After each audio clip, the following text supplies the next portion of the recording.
Hey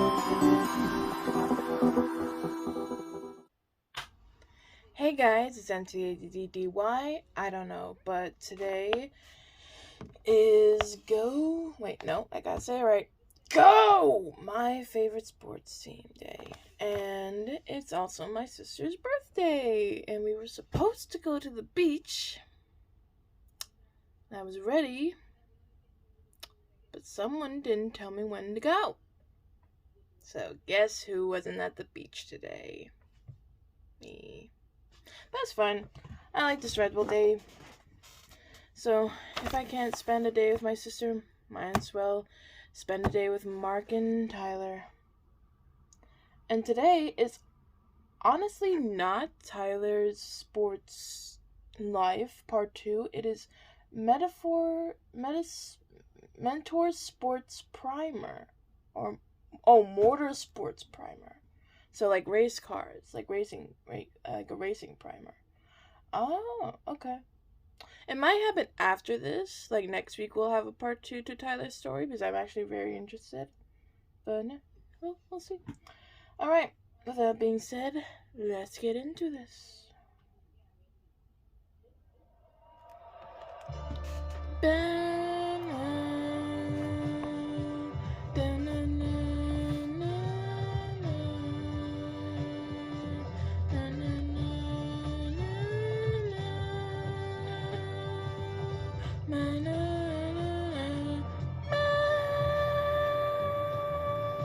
Welcome, gentle listeners, and welcome to Go! My favorite sports team. Your man of sports knowledge is here, Tyler, and so is Hi, the Tyler. wonderful Mark. Hello, I'm here as well. Well, you were telling me about your new little, Yeah, I toy. am exhausted, everyone listening to this at home. I Why? bought on a whim, because I literally saw this video the night before of someone riding a unicycle, but not just any unicycle, an electric unicycle. It An popped up in my electric recommended, and I was just like, okay, I guess this is what I'm watching. And this thing can go 45 miles an hour. Not the one I got, because I was not going to get that one because that was way too much power. But I bought, quote unquote, not entry level. No, it's your entry level. Yeah, It's my your entry level. because I'm so skilled at this stuff. I bought a I don't want to say the name until they sponsor us, until they pay me money. I don't even say names. You can just say how fast it goes. This one only goes like 31 miles an hour only.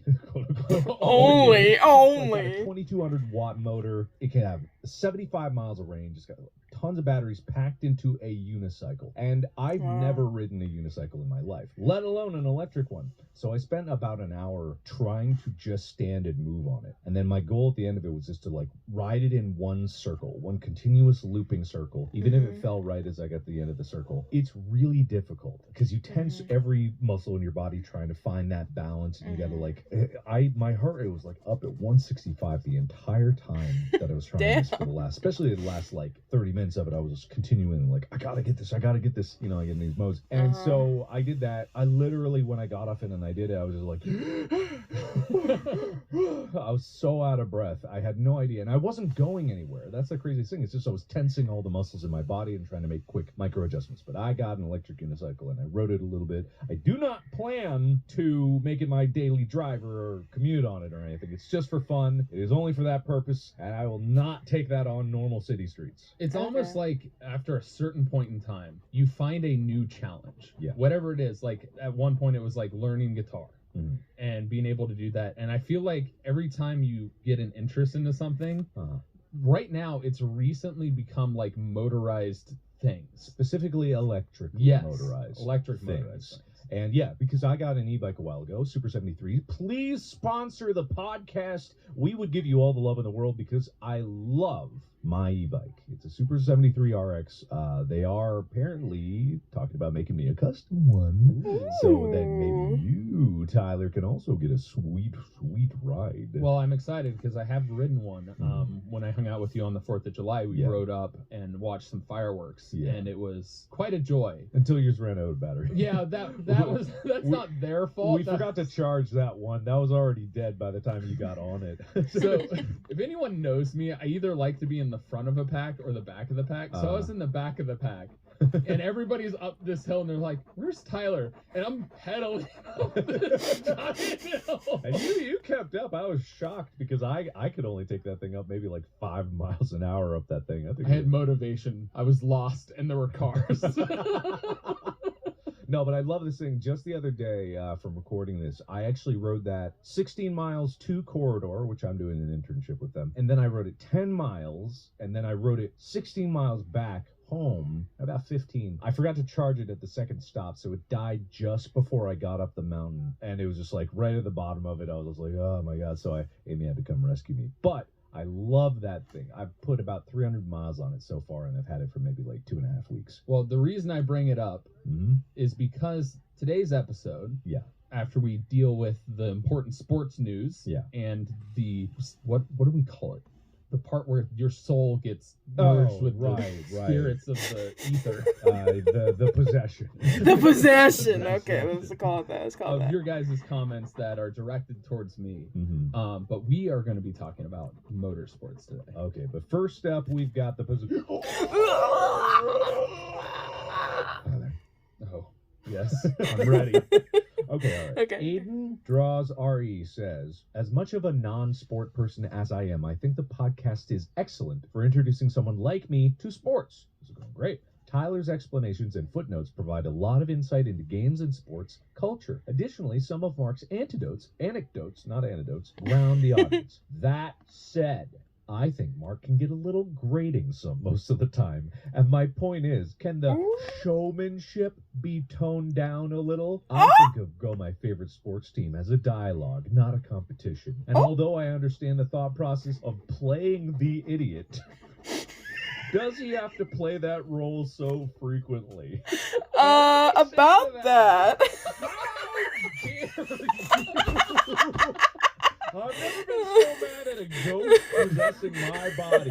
You think I'm playing the idiot? You think he's playing the idiot? I make silly comments all the time. That's not me playing the idiot. He is the idiot. To make jokes, everybody. It takes a lot of brain power to come up with wacky scenarios or different questions that are important because they're pertinent to the audience who is not a smart person understanding it. My intelligence outweighs you. I am a towering mountain of mindful magnificence, and you are all but shadows in the valley of destitutity and ignorance. And I will not be slandered. This is a Tyler roasting segment of the podcast.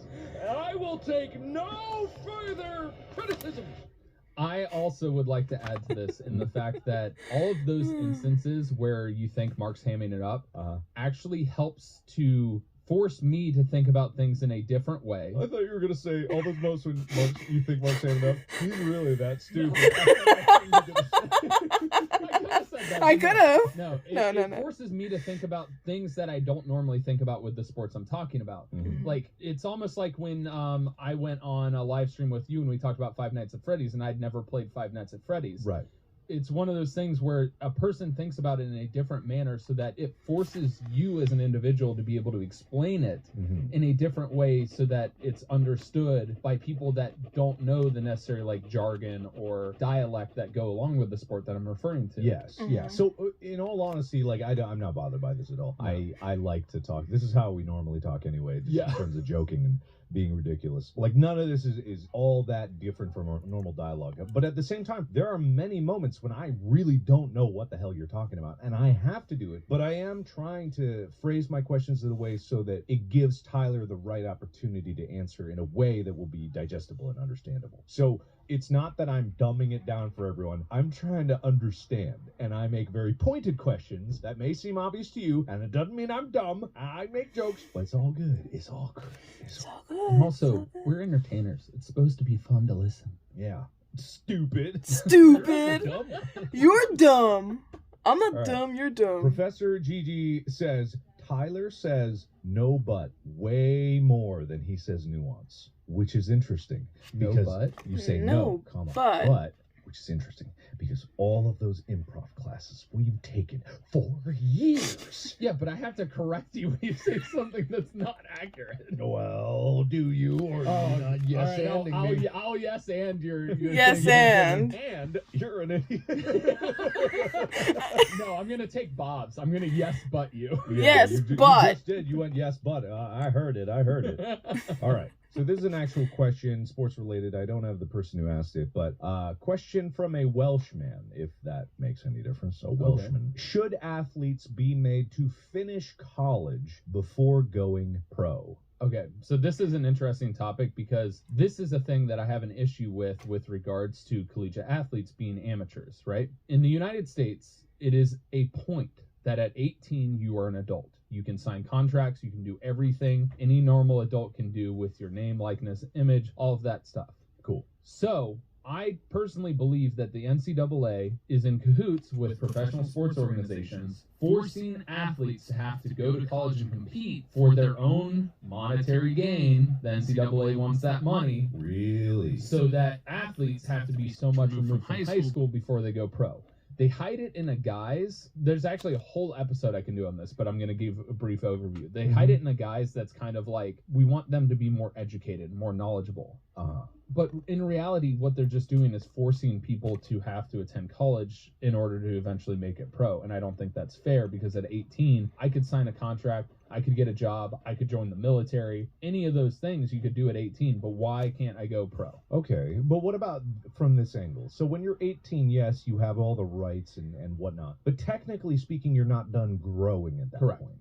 Physically, a lot of people get pretty close to fully mature at 18. Mentally, though, the brain doesn't stop growing until about 24-ish. I think that's about the age. It continues with the neuroplasticity of early young adulthood until that point, in which case it's a slow decline to the grave. But up until that point, do you think that there's a benefit to going through college to doing more training and conditioning and practice before going to the pro levels, where you typically do have these adults that are in the prime of their physical condition and could be like much more intensive and maybe hurt the 18-year-olds coming in? I think that we could do an entire episode on this. And so to answer your question, yes, but I still think it's a guise for money making as to why the NCAA forces it as opposed to trying to control and protect it. Okay, because that is fascinating. Because that does sound, I would totally believe that there is some kind of like, not so much a conspiracy, but just like people do go for maximum profit no matter what. And what would be the point of college if these athletes were like straight out of high school being like, you are good enough to be in the pros? Why not go straight to the pros? Wasn't LeBron James, he was Kobe Bryant as well. Kobe Bryant also just like straight out of high school, right? Yep. And in all honesty, for most athletes, that's not it's not a possibility. It's not highly likely that it could happen, but it should be an option. Yeah, most people do get better from 18 to say 25 in whatever skill they choose, right? Right, but baseball, you're allowed to get drafted out of high school. Okay. It's literally, they're mostly focusing on like the NBA and NFL. But football, you're not allowed? Correct. You cannot be signed out of high school. NBA, you can no longer be signed out of high school. So those are the two highest money-making sports for the NCAA. So there's too much that points to it's money. But yeah, we'll do a full episode on that. That's a really good topic. Oh yeah, the episode will be like the dirty money of sports. All right. So, hey Tyler and Mark, got a question, says direct_sarcasm. What would be your perfect workout for your perfect athlete? The perfect workout for my perfect athlete. I'm not assuming this is talking about our Frankenstein creation that we made. Yeah, probably. Basking shark mouth, turbojet, athlete. Just like if you were to be the best athlete in the world, most physically unbelievable, what would be that workout? Okay, so first things first. Yeah. They live at high altitude. Okay. The maximum altitude you can live at safely. Okay. And then space station. And they train at absolute sea level or below sea level. I'm talking about the altitude training complex. Their house is at the top of Mount Everest, but they go down the mountain to train. Yeah, but not at the top of Mount Everest because that's detrimental. There's like an altitude where it's the peak amount of positive benefit for your body to adjust to hypoxic environment. Mount Kilimanjaro. Don't know the altitude Mount of it. St. Helens. Wherever you can go to the top of and you don't need an oxygen tank and you're not your body isn't dying. Okay. Because there are a few things that happen when you're at altitude, and why like living at altitude and training at sea level is highly effective. And a lot of it has to do with your body getting used to a hypoxic environment, so it uses oxygen more efficiently. You also burn more energy when you're at higher altitude. Your appetite tends to be lower, so you have to kind of force yourself to eat. This is all stuff that I learned in anatomy and physiology and exercise physiology and everything in that front. Okay. That's the first thing. The second thing is the majority of the training that they would do, there's going to be heavy lifting, explosive training. So you're talking like Olympic lifts, like things where you are doing a clean or a snatch, which is where you bring the bar from the clean position to over your head and then go up. Yeah. They're going to be jumping rope. They're going to be doing things, a lot of plyometric type stuff, a lot of high intensity training stuff. Because my perfect athlete is not an endurance athlete. Endurance athlete and sprint athletes are very distinctly different. Mine would be a very explosive athlete because there's a lot more sports that require explosive movement as opposed to endurance movement. And there's a lot that do require endurance as well. But for me, when I picture the perfect athlete, they're explosive. Okay. Like they're off the line quick, they're running fast. And then the part that gives them the endurance is the living environment and the benefits of living at altitude. Okay. All right. Well, I mean, I can't say why that wouldn't work. Yeah. What? It was only there got on two the top down of Mount of Everest, the and they whatever have you to bike said. back up. That's another workout. It's even better. They get another at the bottom. You know, then they go swimming or something. I don't know. And then, but they have to bike all the way back up. Yeah, they also swim. Yeah, because swimming after you exercise helps your muscle recovery because it's an active rest. If you do it smoothly, you're not pushing yourself really hard, and it has the cooling nature of a pool because if you ever swim competitively, the pools are kind of colder, so it's like not quite an ice bath, but it has the same elements and it helps pull toxins and remove toxins out of the muscles. That sounds great. Yeah, I'm still not gonna do ice baths. That's fine. I don't want to. I don't like them, man. Dude, in 2 days when you are finished getting out of pads in 109-degree heat, ice baths, they suck, but they are heaven afterwards because they have saved me so many times for the next practice of having my legs under me. What's a 2 a day? 2 practices a day. How long is a practice? Usually about an hour and a half. Hour and a half. So we have a practice in the morning. We usually have, then afterwards we'd take an ice bath. Then we'd be in meeting rooms going over film and plays. Then we'd probably have lunch. Then after lunch we'd probably have some sort of minor lifting and stretching. And then we'd go back out on the field and run plays and basically do the exact same thing again. I did it in water polo all the time. We had morning practice during school.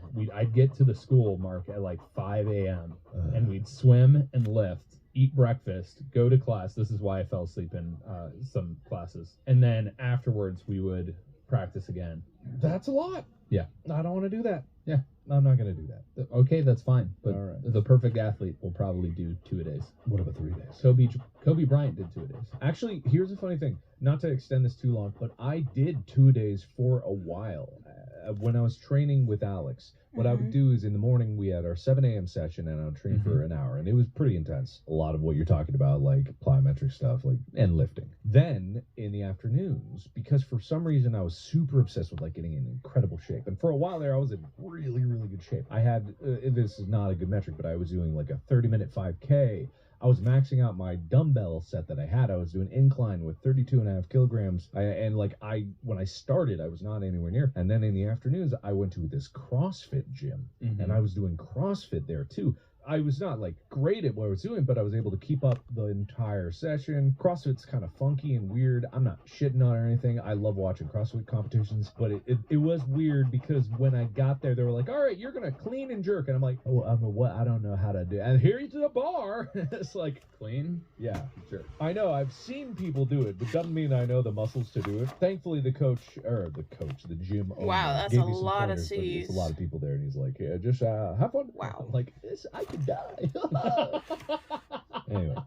Jesus.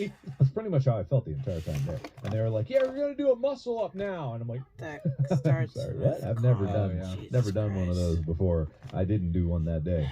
But yeah, I did 2 days for a while there. That was really intense. I only did it for like 2 weeks. So Yeah, that's usually how long like camp was for football. yeah, but I was measuring. I was burning like 4,000 calories a day. Yep, there's a reason I ate an insane amount of food when I was playing water polo. Yeah. But anyway, enough of this burning calories nonsense. Enough of this like using your muscles crap. This is the sports news. Bow, bow, bow, bow.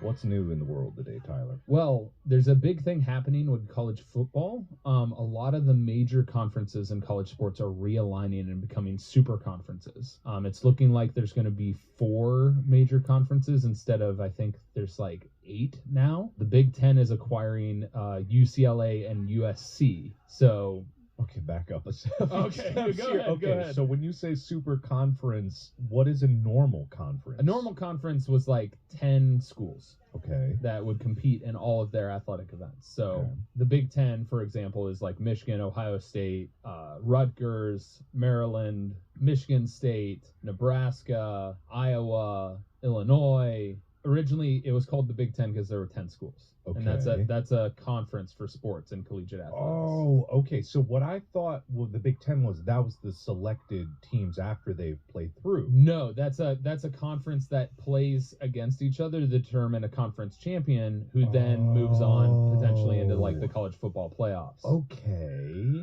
So is this like what you said with football about how there's like the East and West thing, right?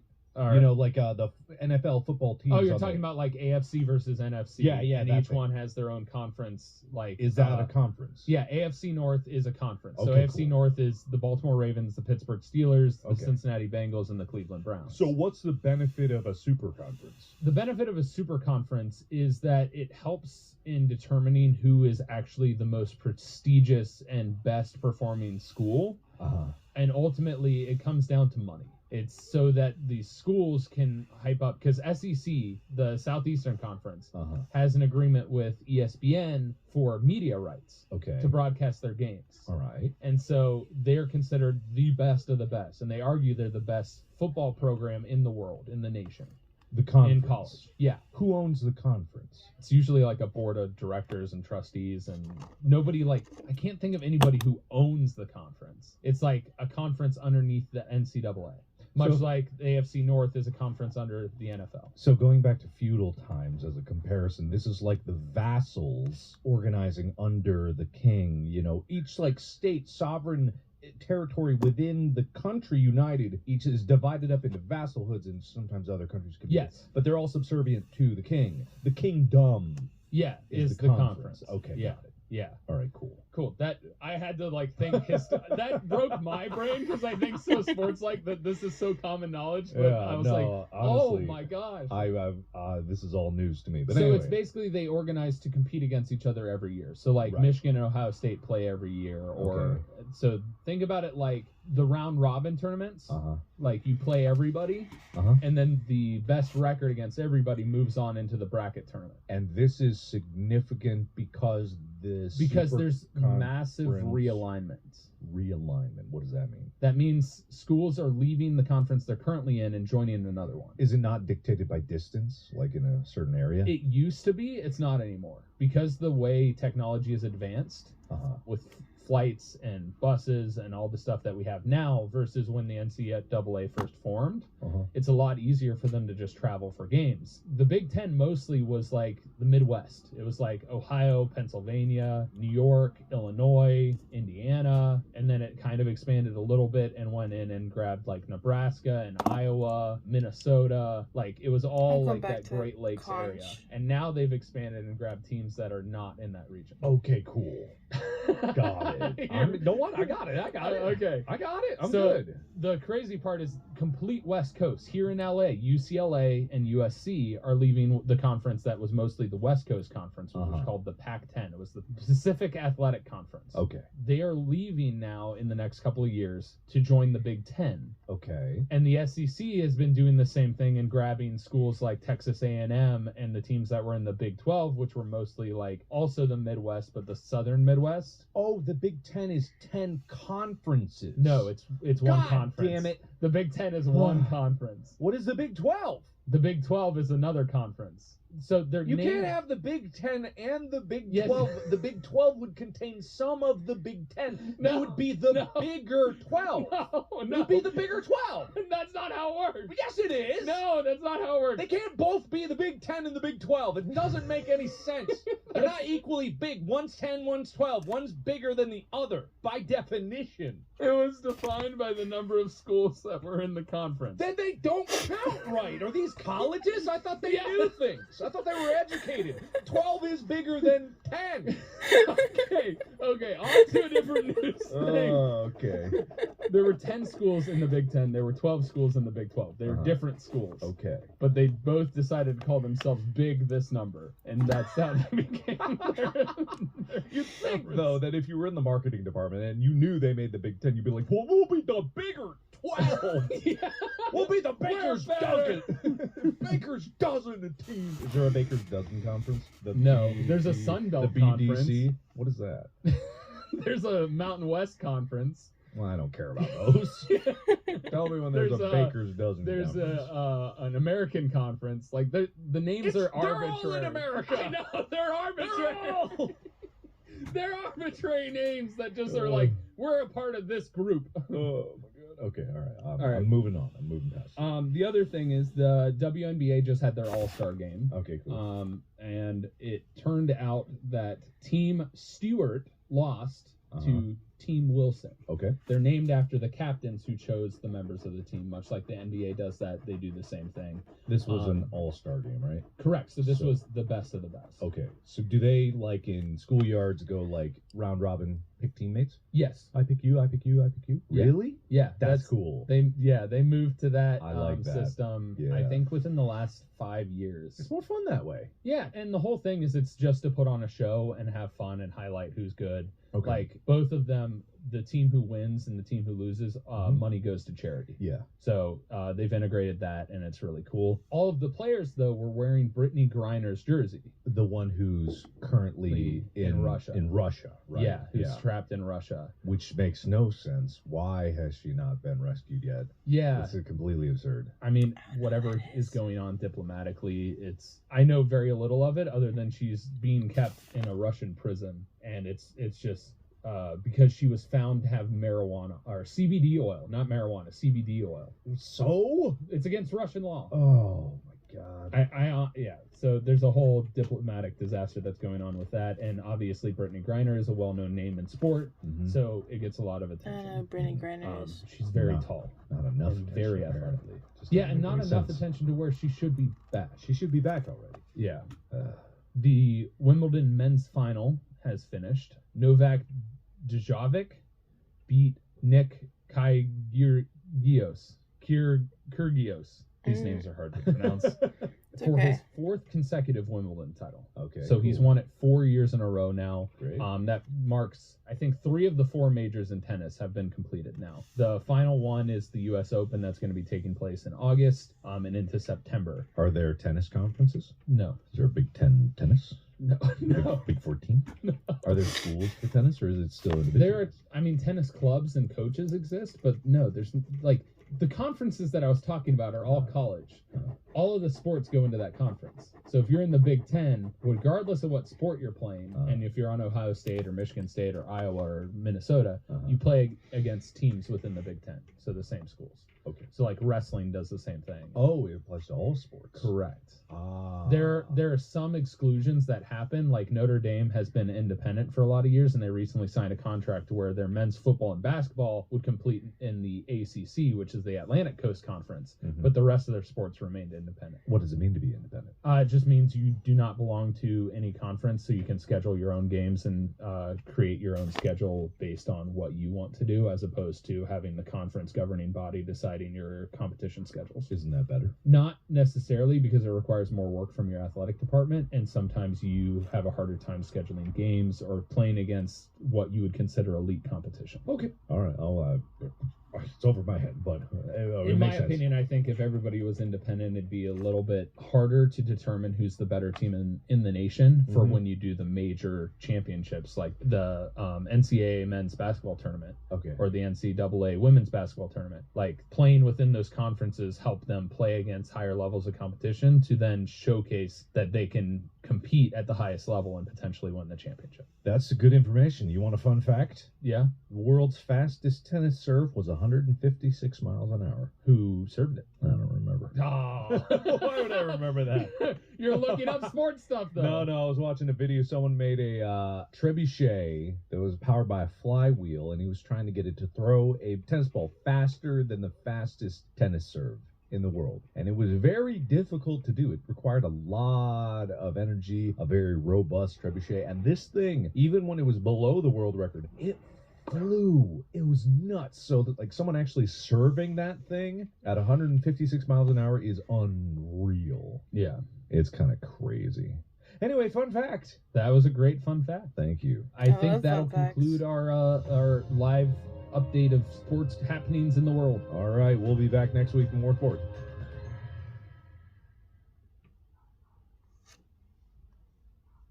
We're going to get into the world of motorsports, where humans actually use their brain and we're like, aha, I don't have to sweat. I don't need an ice bath. I can build a machine that can do it better. And that way, I can go faster than any human could. I can accelerate quicker than any human can or ever will. All right. Motorsports. Motorsports. All right. Imagine this. Uh-huh. And this is before electric. Hot pavement. Steam rising. Smell of rubber. Gasoline. Engines revving. Crowds screaming. A checkered flag. A green flag. The green flag is first for when they say go, and the checkered flag is second. Yeah, I got it. Motorsports. What are motorsports? With Sting, sports with a motor. Done, I win. You put a motor in a sport and you go.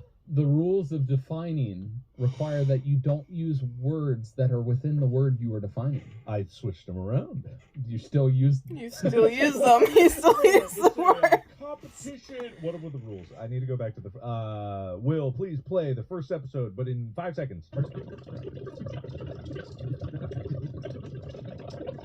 All right, thank you. Thank So you. that's sport. That I just defined sport. All right. And then motor. Apparently, you're allowed to use sport in the definition. Okay.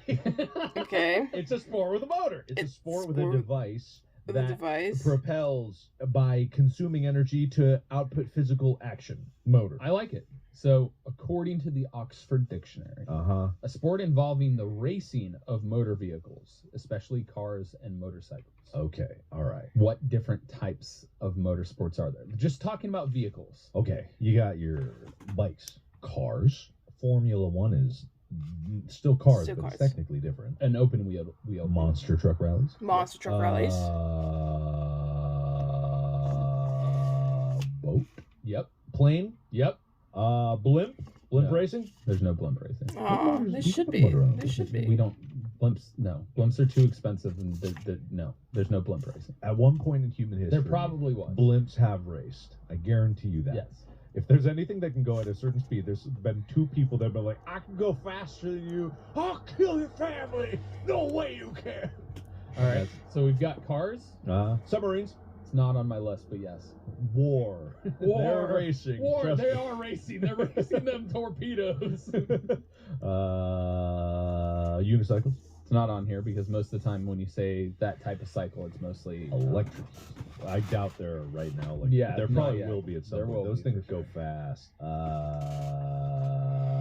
All right, you want me to list them off? Yeah. Yes, All right. please. So we have car racing. Mm. There's a lot of different types of cars, but car racing, Uh-huh. motor rallying, What's which that? is like rally sports. It's usually Oh, a the dirt drifting. track. Where you have the guy in the passenger seat. Yeah. Motorcycle racing. Uh-huh. Motocross is also like motorcycle because it's dirt bikes. Okay. Air racing, which is the planes. Mm-hmm. Kart racing, which is you get in those little go-karts. Boat racing, Uh-huh. hovercraft racing, Ooh. snowmobile racing. Hoverboard racing. Not on here. You know, the stupid little Yeah. two-wheel Yeah, thing. yeah. You know what? We technically sort of did that with Team Edge. Yeah, absolutely. Truck racing, which Mhm. you talked about with Monster Truck. Lawnmower racing. Ooh, that'd be a fun one. That'd be a fun That one. would be I fun. love that idea. So those are like the basic sections of them. But just Lawnmower is a standardized section of it. I I love mean, that. there's things that are like tractor pulls, but Oh, that's of not a course. racing. So tractor racing is usually what it's referred to as. Okay, gotcha. But for just car, this is all under auto car racing. You have endurance, you have autocross, you have auto grass, you have auto speedway, you have drifting, you have rally raid, you have rally racing, you have rally cross, hill climbing, sports car racing, sprint car racing, stock car racing, touring car racing, formula racing, drag racing, banger racing, mud bogging, and demolition derbies are all considered motorsports. Going into motorcycle, you have enduro, you have endurocross, you have supercross, you have supermoto, you have motorcycle trials, you have auto race, you have hill climbing motorcycle, you have motocross, you have freestyle motocross, you have motorcycle road racing, you have motorcycle sidecar racing, you have motorcycle trials, you have motorcycle gymkhana, you have motorcycle speedway, rally racing, and motorball. Whoa. Other vehicles, you have kart racing, lawnmower racing, tractor pulling, land speed records for all the different vehicles. On water and ice, you have jet sprint, which is sprint boat racing, drag boat racing, power boat racing, jet ski racing, hovercraft racing, hydroplane racing, ice speedway, car ice racing, snowmobile racing. And that's just a few to list. Good God. Jesus. What the hell? Needless to say, there are numerous sports utilizing motors as racing. Okay. And not all of them are racing. You have time trials, which is a form of racing, but you have hill climbs, Yeah, which how you strong have the to, motor is. getting up there. Tractor pulls, they're usually pulling against each other and trying to pull somebody the other direction. Like Somebody in the middle.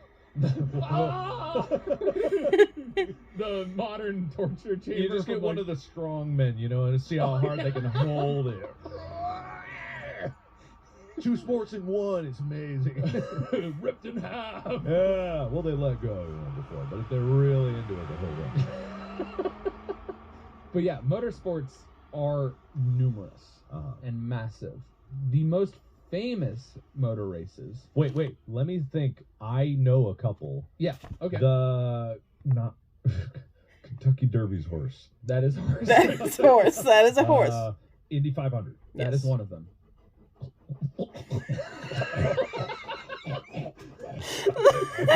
right, so you have the Monte Carlo Rally. The what? Monte Carlo Rally. It was first held in 1911. Oh, wow. I know that You one. have the Isle of Man TT, Don't which know is that a pinnacle motorcycle racing event. The Isle of Man in the UK? Yeah. Oh, cool. 24 hours of Nürburgring. Excuse In me? Germany, I probably mispronounced that. Pikes Peak Hill Climb, first held in 1916. You have Dakar Rally, which was first held in 1979. Do you also have the boat rally? All right, I'm out of here. See you, man. I gotta go. I'm back now. Don't look at me like that. Why you got that look on your face, man? The Dakar Rally is a race that puts a whole new spin on the phrase, to finish first, you must first finish. So you gotta come? No. What are you gonna do? You have to be able to finish the race. Not only do vehicles often not finish the race, numerous people have died in this race. Oh, shit. Ooh. So Yeah, I shouldn't be it's- joking about It's it. a very This is deadly the one race. thing I shouldn't have made jokes, and it's the only one that I made the most jokes about. When it comes to rally racing, no race is as brutal and vicious. Oh, shit. Baja is close, but this is the most deadly race. Bathurst 1000, first held in 1916, is a V8 supercar race held annually on Mount Panorama. The Daytona 500, major NASCAR race. It's North America's only Wait. rival to the Indy 500. How many people have died in Dakar race? I don't have it in front of me. I can look it up. Can you also look at how many people have died in the boat race? Mark! We're not supposed to talk 76 about it like people. that. Wow. Since 1979. Why do they allow it to be 23 were motorcycle, 6 were car related, 1 truck, and 2 competitors died as a result of local rebel conflict. Oh, Damn. That's what it says. Okay. Yeah. Damn. All right, go on. Oh my gosh. People in the audience have died too. Oh, yeah. I'm Jesus. Yeah. Okay, so that's one of the famous races. Ooh. Daytona 500 is NASCAR. It's the rival to the Indy 500. It's Right. NASCAR, which is not the open Sure. rail Oh, those aren't the races. same thing? No. Daytona is a different place than Indianapolis. Well, Daytona Beach, I know Florida. that. I know that. Okay. But actually, I guess I didn't know that because I thought they were. They both have 500. Yeah. Yeah. 500 laps. Yes. Yes. Oh. Monaco Grand Prix, first held in 1929. This is a Formula One race, and Formula One is hands down the most popular motorsport in the world. Yep. And that's an open wheel race. That's why the Indy 500 being an open wheel race is the only one in the U.S. Formula One is all open wheel racing. What does open wheel mean? You know, like in a like car, you a have car. your car goes around and over the Oh, wheel. right. The wheel is fully exposed. Ah, okay, gotcha. Like And it that has something in front of it and something in back of it, but there's nothing over the top. That makes a difference? Yes. Why? It just has The- to do with Friction aerodynamics. stuff like And how the wheels are like fitted and how like they're generally bigger, they're generally wider wheels. It's just a different design to a car. Gotcha. And just like Formula One is like, those are specifically designed to be the fastest cars possible, right? Not exactly. No? No, there are faster cars in the world. Yeah. Like drag racing goes way faster than Formula One Yes. Okay. because they're going like just straight. straight line. Yeah. Whereas Formula One is curvy. Yeah. So they got to be the fastest and most And agile. Agile, yeah. Correct. Okay, Correct. okay. There's a lot of restrictions and stuff into that. Mhm. The Indianapolis 500, which we talked about, first held in 1911, and then the 24 Hours of Le Mans, which if you ever watched the movie So- Ford v Ferrari, Oh. I haven't watched yes, it that, but takes my place in dad did. France. Your hometown. I'm from Cincinnati, Ohio, and I'm German, not French. How would you know? You know, you're right. I don't. How would you know? How would Nobody you knows know? where anybody really truly originated and came from. I might not be from Puerto Rico. What seed was planted into the But ground that created My human grandmother existence? and For all mom we know, and we're all from Pumpkin Mars. says I mean, otherwise. didn't they just recently find an asteroid that had the fragments of like the Of life? base parts of DNA on the meteorite? Yeah. Yeah. I think they found it a few times, but the most Oh, yeah. recent one was more substantial. Yeah, it's pretty cool. But the 24 Hours of Le Mans was a pinnacle race in which Ford, in their first attempt in there, created the Ford GT, which our friend Captain Sparkles owns a Ford GT. Oh, I to rode in beat it. Ferrari. And so it was a huge thing because it was right after Ferrari went bankrupt. Ford went to acquire them. The owner of Ferrari, I can't remember his exact name, his last name's Ferrari, refused to sell to Ford and insulted Ford Motors, according to history. And so much so that it was, we are now going to go and beat you at your favorite race that you have owned for years and years and years in Okay. Ferrari's pursuit of the perfect vehicle, perfection. Okay. He went bankrupt to constantly win Le Mans. Wasn't there a similar story about Lamborghini? I don't know. Whereas like Ferrari just seems like he pissed off a lot of people. And I think it was like someone named Lamborghini was like made tractors or something and then got pissed off at Ferrari and was like, I'll make an even better car.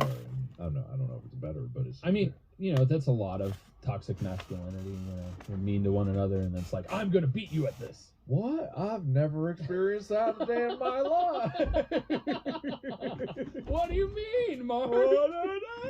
I don't feel called out right now. All right, No, but it's just that competition that when somebody like insults you, you want to show them up. yeah, fuck Yeah. you. Fuck you, energy. So those are some of the most famous in motorsport. Okay. Now, Act 2. Motorsport is unique in and of itself, right? Because it requires a machine. Right. It not only requires a machine, it requires a person to drive and operate said machine. Right. Not only on that, it generally requires, for most races, you need to have pit crew to refill the gas tank, Mhm. to change out parts that are broken. Mhm. And also, like, it's the same thing in esports, changing out, or not esports, the Formula E, which is the new version of, like, Formula race cars that are electric. You still need the pit crew. And even then, you have somebody talking into the driver's ears, giving them pointers about what's going on in the track, if an accident happened ahead or different stuff happened for safety purposes. So, all of this is important, but every sport has specifications to make sure the playing field is fair. So, engineers work diligently to try and find the fastest car and build the fastest and most efficient thing. Okay. Mhm. Speaking to Formula One, there are dimension specifications. And this is all motorsports really in general. There are major areas where you have to fit within. Mhm. So, dimensions. You can't be too wide, you can't be too long. The inside has to be a certain size. Sometimes you are required to have parts. Formula One now requires drivers to have a halo device that protects the driver. Good. Yes. There's also weight requirements. You have to be above a certain weight. You can't be too light. There's also ones where you can't be too heavy. Engine size. For Formula One, I believe you're required to have a 6-liter engine V6. Okay. And so they give you the base specifications, but obviously you build your own motor, and every different motor can be slightly different. But it has to be a certain size. Sometimes different types have output requirements. It can only be so much torque or so much horsepower or this or that, because they want to make it as fair as possible for everybody in the race to be able to compete at the same level, to where it's really the driver that has a major impact in the race. Sometimes they have requirements for the number of gears you're allowed to have. Okay. Whether it requires reverse or not. Sometimes they require trunk space to fit in certain categories of, like, a touring car versus a race car versus a stock car. Why would trunk space matter? It just was required in the sense of how much cargo space is there, so that you have to have enough air and not weight, so your engine doesn't take up too much of your car. Wait, that's why it's called stock. It's because it's from... But no, it's not. Wait, hold on. So a stock car... What race is a stock car race? NASCAR's our stock car. NASCAR is stock car. So I remember something about this. The stock car is... That is a production line car that they modify. And I guess the rules, because I know they rip out the seats, they rip out anything, upholstery, anything like that. Is the engine still the same stock engine? They obviously, like, modify the engines and stuff like that too. Okay. It's the idea of stock car racing. What it has evolved into is that the outside look of it looks like a stock car. Okay. Like a naturally created car. But they naturally created. The one that grew out of the ground. It's an organic Ford right here. It's similar in look to a car that you would see driving on the road. Okay. All right. But the rest of it, and that's why trunk space must be maintained, because otherwise they would just shave the back of it off, right? It almost looks like in some of those, it's like some of those are sedans in shape, which would be a waste of space if you're trying to go faster. But I get it now. I understand why the trunk space. It was originally used production model cars, so it was straight out of the production line. Yeah. Gotcha. Which would be an interesting race if there's a pure stock car race. Because, I mean... There are. Ooh. There are still production line But races. They're probably boring because they don't go that fast. They don't go... Well, some production cars have some pretty good speed. You're right. Some do, yeah. If you have a vehicle of some kind, there's probably a race for it. Hell yeah, brother. Because... I mean, competition is in our nature. It's true. Actually, Ren from Corridor, just this last weekend, he was at the one-wheel, like, world championship race, which is like 20 people. Yeah. Because there's not that many people that are at a high level of one-wheeling, but it's growing, right? And, of course, as soon as something is like, there's 10 people in a room that do this thing that was just invented, they're going to go, hey, which one of us is the fastest? You know, that's natural. It's humans. Well, even the swagways that, like... The swagways. The hoverboards. Yeah. They created, like... the name of them. Yeah. They made off-road ones, and there were actual off-road races with those things that existed for a while when they were really popular. Oh, man. Because if it's created with a motor, everybody always is like, I want to see if I'm faster than you. Exactly. Mine's faster than yours. Always. And I think those painted a bad picture of what electronic transport could be. Yeah. They got really popular because, like, all these different influencers started riding on them. And really, they're terribly impractical and kind of stupid, and they were prone to exploding, right? Yeah. Because they had poor quality lithium batteries in them. And for those that don't know, lithium is a very volatile atom. It basically will react to a lot of things, especially water, when they're in a battery that is not well maintained, not temperature protected, not impact protected. Any kind of thing that goes wrong could short it out. They don't just fail, they explode violently. Yeah. They release all that energy that they had stored in a huge flame. Which is why in the specifications like Formula One, safety equipment is required. Yeah. Gearbox, all of those different specifications qualify you to then be able to enter in the race. But engineers obviously have to work diligently to get the most out of every piece of that vehicle. Yeah. Whether it's, if we make this slight adjustment to the engine to where it hits this differential this way, we get that much more output of torque. Like, the fine-tuning and ingenuity, the competition starts with the creation of the vehicle and the modification of the vehicle. So you have a battle between engineers. Yeah. Which I think is so cool. Oh, yeah. I mean, there were engineering competitions happen in college all the time. Yeah. The most popular one that people watch is like the robotics competitions. Yeah. So you have engineer competitions. You have the driver themselves competing against other drivers. But they also have the pit stops racing each other, the pit crew, who has the fastest pit stop. Because if I can get my guy back on that track a millisecond faster, that's that much more of a lead or an advantage. Yeah, exactly. Every single level of that race is who's the fastest at everything. The guy talking in their ear is probably the fastest to get them updated information. Everything is about speed. I love that. The engineering nerds pushing up their glasses like, I can design this faster than you. Yeah. I love every part of that. It was a huge deal when Ford versus Ferrari in Le Mans, in that they actually, the way the vehicle worked, they had issues with the brakes. And they had to create their own replaceable brake assembly because they couldn't just take the pads off. Yeah. Because it would have taken too long. They learned how to just, it would be faster to take the entire assembly off and put a new assembly in using like some other engineers they found had shown how you can just make the assembly go in and out. Yeah. And they used that in their pit stops during Le Mans, which is 24 hours of driving.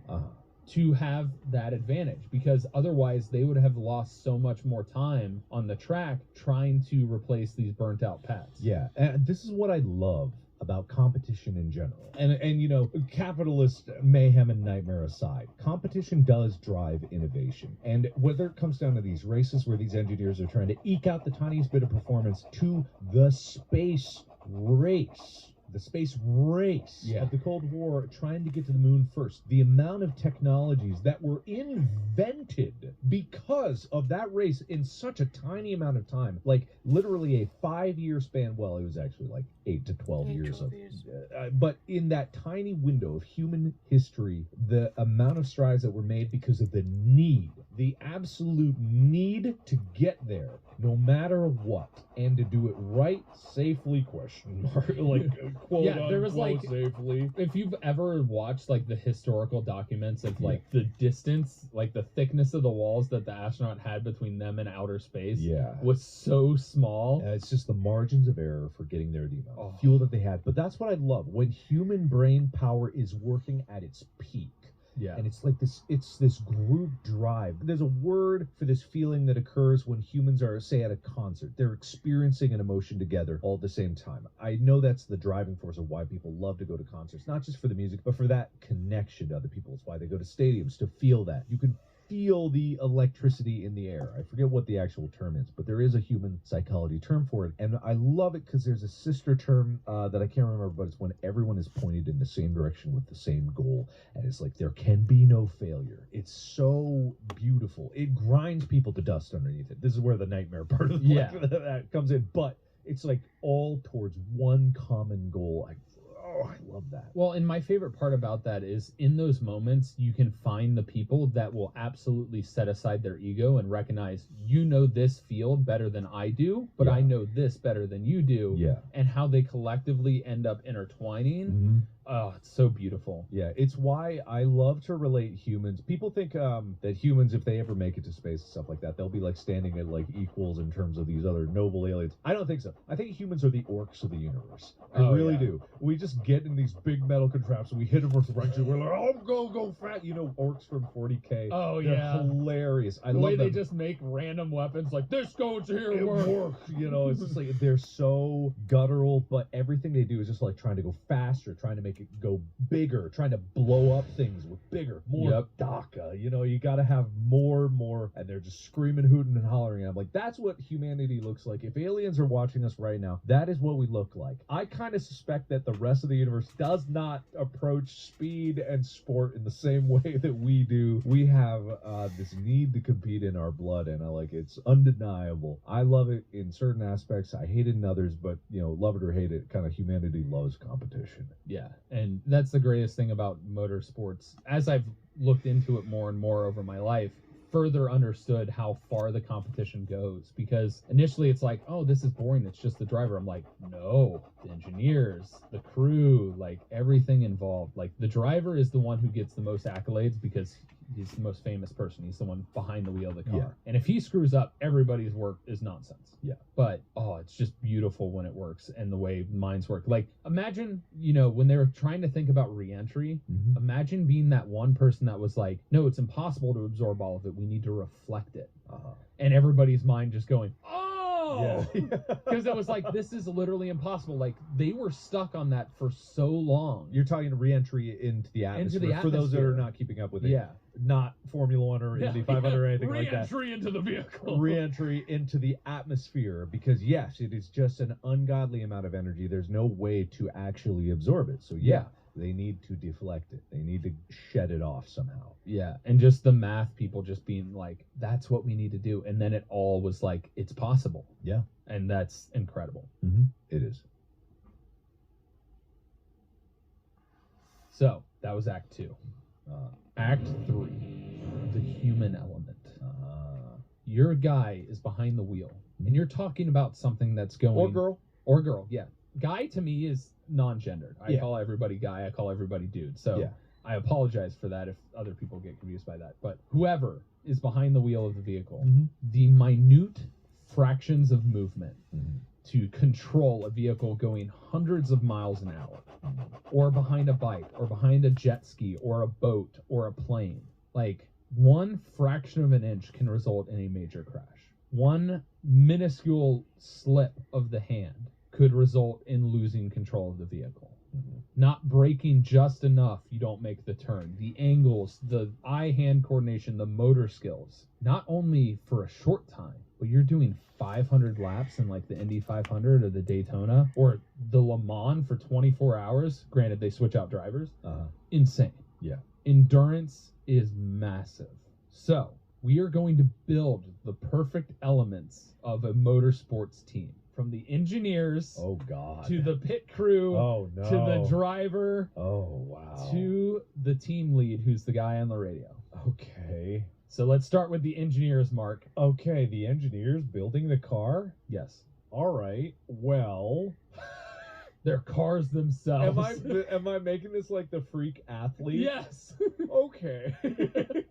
I'm giving you the opportunity to create the most freak team imaginable. All right. So you've got the engineers, right? They need to be thinkers, right? But also they need to be able to rapidly prototype, because the biggest detriment to being able to execute on engineering changes and ideas is how fast you can iterate upon that idea. So they need to have 3D printers built into their the latest level, and they actually eat the resin that they're using to print, and it's a carbon fiber laced food, so that they're printing carbon fiber parts so they can quickly iterate upon functional parts that can actually be used and have certain amounts of strength. They do make metal 3D printers, but they're large and cumbersome, and they're very difficult to do. I'm assuming they're going to shit out these parts. So, so huge brains, they're able to process model in their minds, and then they're all able to link up one to another. They got Ethernet ports on the right side of their head and like connectors in the left, so they chain up in a big circle, and they got to go like, oh, as they consume nothing but solid bricks of carbon fiber, and then they shit out the parts. And then these parts would all interlink, obviously, and they would be able to build the car much faster and get engine tweaks going very quickly, right? I like how I imagine what you're gonna do, and then you do something way different than I thought. I was like, they're like Cars, the movie. Why would cars know? Cars know about cars. Cars so don't have any dexterity. They don't have, unless it's cars that are constant. Then you have a nightmare scenario where you have a car breeding facility, because the only way for cars to make better cars would be to fuck other cars and make more cars. Do you want me to go down that route? No, I got human 3D printers. All right, that's the limit of what I'm doing. It's okay. This one is okay. All right, so engineers done. All right, done. Okay. Pit crew. All right. So they're just really fast. they're all the Flash. Is that it? Yeah. Okay. So I don't really know what is in a pit crew. I know there's guys that change out the wheels. There's probably a guy that wheels. There's right? a gas guy. There's the flagger who puts the flag down to stop the car. He usually runs. There's the jack to lift the car so that they can change the wheels. There's the bolt guy for the lug nuts. He's the nut boy. He goes in there and gets the lug nuts. That made you laugh. Because the way you said it, you're like, oh, the nut boy. No, nut boy. Because I couldn't think of what it was, and I was like, lug nuts. He's a lugger. Nope, he's a nut boy. Nut boy. Yeah. Okay. I can't find it. No, I don't want to cheat, but I'm gonna have to cheat. well, usually the lead is the team lead. He Wait, also do I works with find the it? pit crew Do I as well find as the it? radio. Okay. But Nope. I would just keep him separate. And then the inspector is following behind to make sure all the lug nuts are secure and safety is there. Brakes are the same thing. It depends on the race. I'm gonna have you're to doing, so we're cheat. just I'm focusing sorry. on I'm gonna have to cars, cheat. right? Okay, well, I mean, honestly, I don't see how you can improve it without, like, stitching the tools into their arms. And even then, I feel like that might be a detriment, because, honestly, having the dexterity of fingers and tools is actually better to be able to be adaptable, because what if one of your friends' lug nut Gets arm hit in the- explodes or something like that, then you can pick up the tool. I think it's actually better just to keep these baseline humans. But I do think you can get a speed advantage by whoever's got the jack at the end of it. You just Oh my sacrifice God, it. there it You run is. over. So the time Can't you believe I had to save, like, cheat for dropping the that. car and I'm getting him sorry, out of the I'm way, sorry why to not just cheat. run him right over? You know, make him disposable. Oh my God! It's the sacrificial Jack. Yeah. They're all named Jack. You just got a cloning vat of Jacks over in the left side. I'm gonna jack it. It's my Drives time. in front of the car. Jack it. You know, you live for a purpose. You know, yeah, they're honored. But that's the only change I'd make. You know. All right, what's next? What's next? The crew lead. Okay, eyes in the sky, obviously, so very tall, about 500 feet tall. Is it just neck or is it like the whole? Take your pick. I feel like having an even distribution amongst the limbs would create the most stability, but they are also super long arms, so they're stable, right? If they were just on two legs, the wind would blow them over. So they're long. They just strong hold on arms. to the edges of the Yeah, stick. you know, have you watched Attack on Titan? Yeah. The Colossus. The Okay, Colossal yeah. Titan. It's basically that huge. So, yeah, eyes in the sky, able to see everything, and radio built in the head. Not much different. I mean, why not just give them wings and make them a bird? Well, then they gotta flap, and that might throw them off. They're distracted because they got a flap. As if they're not distracted trying to dodge airplanes with Look, if you give a human the power of actual flight, they're not going to stick around be a NASCAR lead. They're going to go fly. You can't have that kind of freedom. The Colossal Titan, you can't really move without crushing anybody. So long as you keep the murderous instinct in check, yeah, they're going to stay there. So you just keep them there. Right? I've thought about this. I've thought it through, Tyler. There's deep thoughts. Clearly you have All right. not. The driver. Okay. That's the last part of the team. Aren't there rules about stock? So you can't exactly make the driver anything other than extremely lightweight, right? That would be the only benefit. But you have a strength to weight ratio, right? So really, no legs. That's a given. Control the things with your hands. You could do that. Honestly, no. The pedals you still use. No, your yeah, feet. use your hands for those instead. Make hand like version. you have a gas like go pedal because pretty much all the shifting and stuff is done here, like Just the like- clutches and everything. are Yeah, already just in have the hands, so fingers just add, be go. Okay. finger. Yeah, exactly, and that's it. So that way, I know there's like a hydraulic system you don't want Just with the controller? probably in the No? car, and if you, because I know I've watched like Mythbusters. They did an episode on NASCAR driving, and they had to like pushing the actual gas pedal and brake pedal are really difficult because there's no hydraulic system. Yeah. So because it saves weight. But I bet if you chop off your legs, like that's just as much weight saved. Then you don't even need the pedals. Then you just get little buttons, right? I feel like they would have already done that if that would have worked. They would hire legless drivers. No, I think they would have already put it in the steering wheel if that would have been more. But they weren't thinking weight about cutting efficient. off the legs. Okay, fair. All right, if we're really going all out, you would not have a anything below the belly button, really. It'd just be a rib cage floating that's mounted in there. And they just and secure arms. it. It's like a twist on. Exactly, yeah. So And then- seatbelt's gone because you're securely. You don't need it. I don't know, really. Like, you need to be endurational. What's the word? You need to have endurance. Durational? Oh, what? You need a lot of stamina. Like Yeah. what? Like, I mean, really for this, because I know that you need to like be able to have minute movements and stuff like that. So anything is just weight saving. But if really moving it up to the hands, you could keep the legs, I guess. If that is the, someone could do the math. It just seems like a 5 more lighter minutes. guy that's kind of quick, right? Mhm. That's what it is. Really, there's not much to be changed there because it's all about the machine, right? I mean, to a point, I would have focused like on their vision, their motor skills, like being able to recognize and immediately react really well. Well, I mean, how are you going to improve that? It's just how I would describe it. Well, because right now, technology isn't to the point where we can do better than the human eye. Correct. And the brain's processing speed is, I mean, technically a computer could do faster, but then you take the human element out of it. I'm trying to retain as much of that as Well, possible. I think in that fact, I was just focused on the human, because not all humans like have the same level of motor skills and reaction. Right.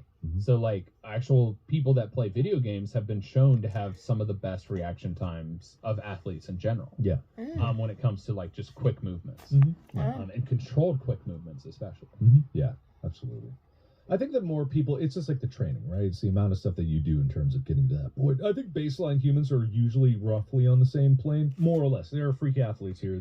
So you just get the freak athlete that's best at the NASCAR stuff. I really don't think there's much to change about it. It would be just whoever's a good driver. Yeah, and I mean, especially if you keep the full human element, then they can be a driver for any of the sports. Yeah. Whether they're on a jet ski, in a monster truck, in a demolition derby car, or whatever they want. Yeah, other than that, it's normal Indy. You just got the colossal Titan on the outer perimeter. You got your 3D printer engineers in the back. You know, it's normal racing. Everyday racing. You know the amount of like different versions of motor racing there are, because you're talking about different tracks, right? You have your tracks that are on roads. There's grass tracks. There's dirt tracks. There's cross country tracks where you hit all of them. Like, and to think about all the different levels of ingenuity for each specific sport, whether it's motorcycle, motocross, boats, jet skis, snowmobiles, trucks, like all across the board, the amount of engineering, the thought process to innovate, to adapt to each different environment or the weather or various things that happen, because there are obviously like wet and dry tires, you know, and so the thought process, the planning and everything that goes into it is absolutely tremendous. And the engineering part was the biggest thing that I was like, oh my God, I didn't even think about that part. Yeah. And why like motorsports are a huge deal. And I love in particular that we are starting to have electric come into the motor racing field, because the amount of fuel that is used for these sports is insane. Yeah, a little bit. But honestly, I would love to talk more about electric, because I have so many thoughts on electric, but we are out of time for this episode. Yeah. Unfortunately. There's a lot to cover in terms of motorsports and motors in general. And this is really like when it comes to engineering and technology stuff, I love that topic. I would love to talk about more of that. Well, you know what? What? Then I'll give you some homework. Ooh. You bring to the table an electric motor racing or electric version of this to the table. Okay. Your own episode about that, and I think it could be a really good driving force, because it's something you look into far more than I do. Okay. So electric technology and how it pertains to motor racing or innovation in general. Okay. All right. So I'm ready. You ready? You get to go. You don't know look into how much research I've been doing in the past month of just pure electric transport. That's exactly why I think this is fitting. I've done so much thinking about this exact thing. Oh my God, I'm ready. I'm ready to ejaculate my opinions. Well, thank you all so much for listening to what is the tip of the iceberg for motorsport. If you want us to dive into more particulars like Formula One, stuff like that, we can possibly get into that later, but I just wanted to talk about it as a whole, because it is so diverse and so interesting. And each individual sport has its own details to get into, but an overall spectrum to give appreciation to motorsports as a whole, I thought was more fitting at this time. Sounds good to me. Thank you. We have an announcement. We do. A big announcement. You guys have been waiting for it. You guys have been clamoring for it, and now it's finally here. Actually, you guys haven't been waiting for it because you probably listen to the podcast on a podcast place.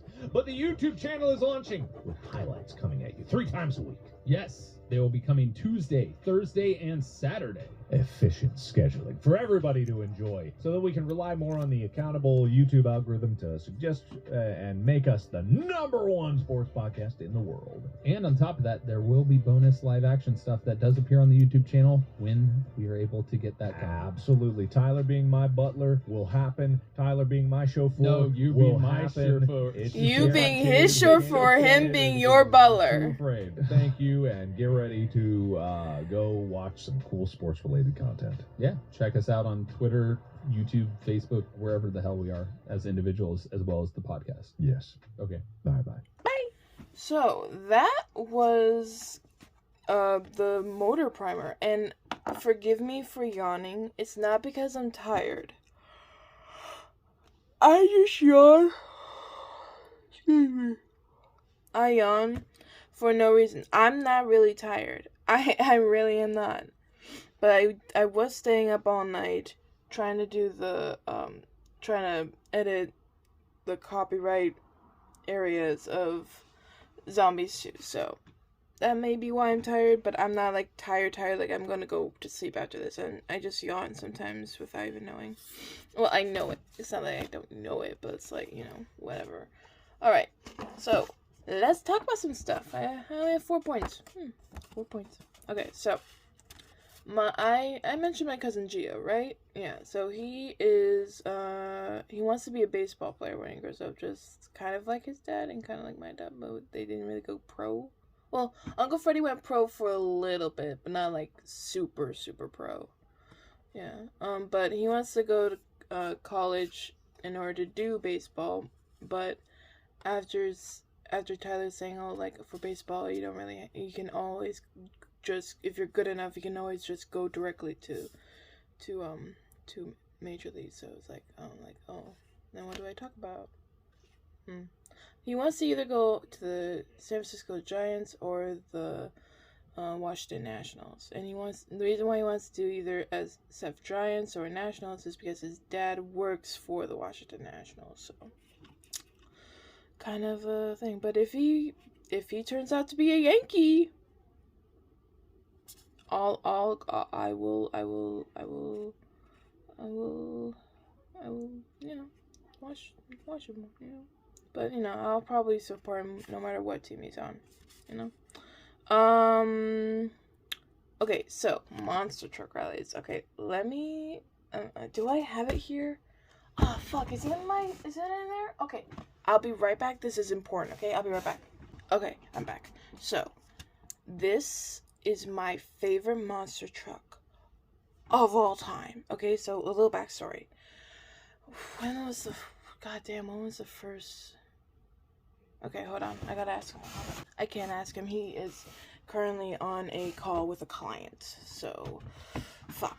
I want to ask my dad because he knows this better than I do. Because as you know, guys, I got short-term memory loss. Can't remember everything in the book. But if I can really focus, I want to say I was 14 or 15. Somewhere in those teens. I'm gonna say 14 is when I went to my first ever monster truck rally, and it was in Oakland in the A Stadium, right? I don't know how they did it, but they made the A Stadium a monster truck rally area. I was like, how did they do that? But this is my favorite monster truck. I think I liked it because of the colors and the aspects, and I think that's why I like it. But this is my favorite monster truck, and I made it out of Lego. Like how was it? Like 2 years ago? 2 years ago? So, ready? I'm gonna do the voice too, and if you know what monster truck I'm about to say, you know what I'm about to say. Gravedigger. Yeah, it's my favorite monster truck ever. The driver keeps coming in and out. I don't keep up with who drives Gravedigger. I just love the car. Look at this. Like, oh fuck. I got it. Look at this. Look at it. Like seriously, look at it. And I think I know why I like this. Can you see how it this like curved look? It looks like a Jeep. And yes, I made this out of Lego. I mean, just look at the frame. Look at that frame. And then look at this frame. And tell me, this is good. Tell me these two frames do not look similar. I don't know why. But I have a thing for cars that have, like, basically this frame. Exactly this frame. I mean, like,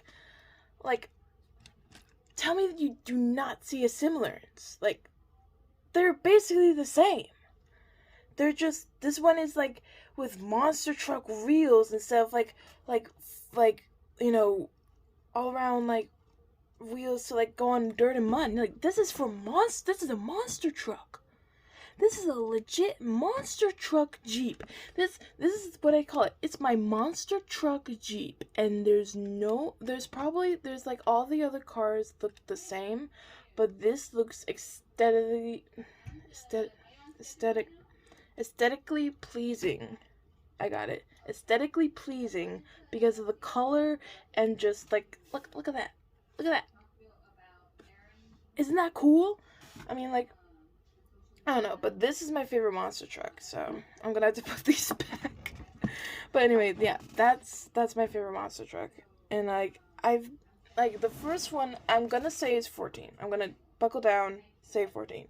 My 14th birthday, Dad brought me to a monster truck rally, and I thought, like, isn't this because this is back when I was like I guess I gotta take this photo down. Like, this was back when I was this girl who just thought, I just like boy stuff. I'm not a boy. I just like boy stuff, and I'm weird. That was back then. This is me, I'm gonna say like 7 or 8 or something like that. I don't know. Wait, no. Yeah, 7. I was 7 in this photo. But like when I was 4, especially when I was 13. When I was 13, the same thing.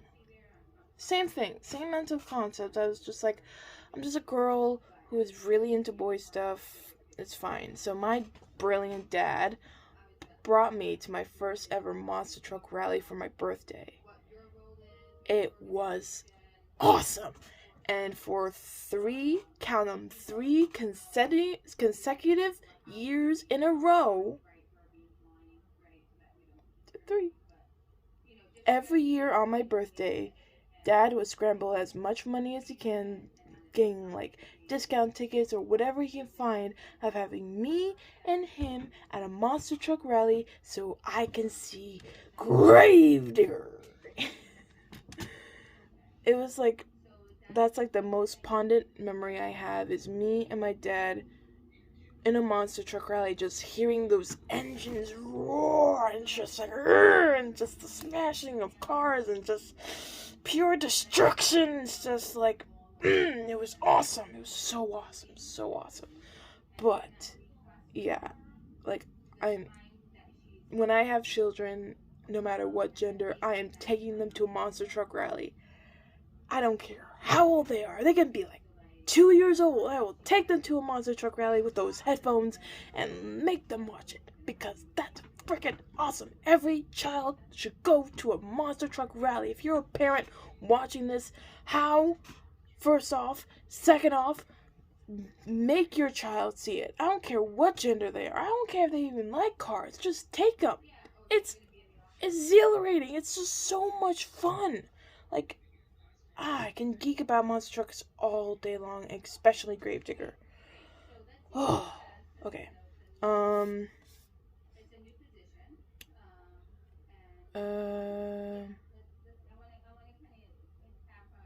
Marvel failing. I can't remember what this one's about. I can't remember. Okay, let's talk about me cheating for like 2 seconds. I'm sorry for cheating because, okay, I'm gonna enumerate how many cons and COs there were, because I don't think you can see it on my tablet. I'm gonna enumerate how much CO is in this. Like, look at this. Do you see all that? Do you see all that? And the word I was looking for was conch. CONCH. Right there. And I didn't see it. And I was scanning this whole map for that word. CONCH. I was looking for this the entire time. And I had to cheat because of it. Because just look at that. That's a lot of COs. So my dyslexic brain kept mixing all the stuff, and I just could not see it. And I'm sorry, but I legit could not see it. I could not see it. I really couldn't. And I'm sorry for cheating. I really am. But that has been the Distractible Podcast. I really hope you guys enjoyed.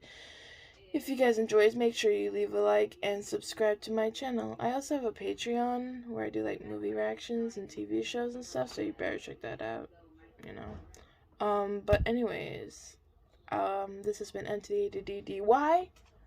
I don't know, but I'll see you guys next time. Peace.